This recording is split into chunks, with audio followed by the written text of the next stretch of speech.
அப்படிலாம் ஒரு விதி இல்லை. ஏதாவது ஒரு கட்சியோட கூட்டணி வச்சு தான் வர முடியுங்கிறத ஒரு புது விதியை நீங்கள் உருவாக்க. உயர்ந்த கொள்கை, உயர்ந்த நோக்கம், அதுதான் இங்கே தேவைப்படுது.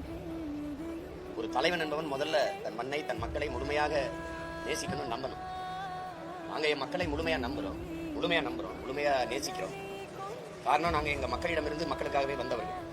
என் மக்கள் மகத்தானவர்கள் என்ற நம்பிக்கை எங்களுக்கு இருக்குது. இல்லைன்னா இங்கே பாருங்கள், உலக வரலாற்றில் ஒரு அரசியல் இயக்கம் 1.1 வாங்கி 4.5 லட்சம் வாக்குகளை வாங்கின ஒரு கட்சி அதோட முடிஞ்சிருக்கும். இல்லைன்னா துவண்டு போய் அழிஞ்சு போயிருக்கும், இல்லை வேறு கட்சியோட போய் சேர்ந்துருக்கும், கூட்டணி வச்சிருக்கும். ஆனால் தொடர்ச்சியாக 4 பெரிய தேர்தல்களை தோற்றும் கூட, பெரிய அளவு வெற்றியை தொடாத போதும் கூட, தொடர்ந்து பல இடைத்தேர்தல், பல உள்ளாட்சி தேர்தல், அதில் நின்று மக்கள் எங்கள் மேலே நம்பிக்கை வச்சு 36 லட்சம் வாக்குகளை கொடுத்து நீங்கள் சொன்ன மாதிரி தமிழ்நாட்டில் தனித்து நின்று அங்கீகாரம் பெற்ற கட்சின்னு தான் நாங்கள். எங்களுக்கு முன்னாடி ஐயா விஜயகாந்த் இருந்தார். அவர்னா அவர் புகழ்பெற்ற ஒரு திரைக்கலைஞராக இருந்தார். அவர் எளிய பிள்ளைகள் நாங்கள் இவ்வளோ தூரம் வந்திருக்கோம்னா கூட்டணி வச்சு இல்லை, புரியுதுன்னு நினைக்கிறேன். 36 70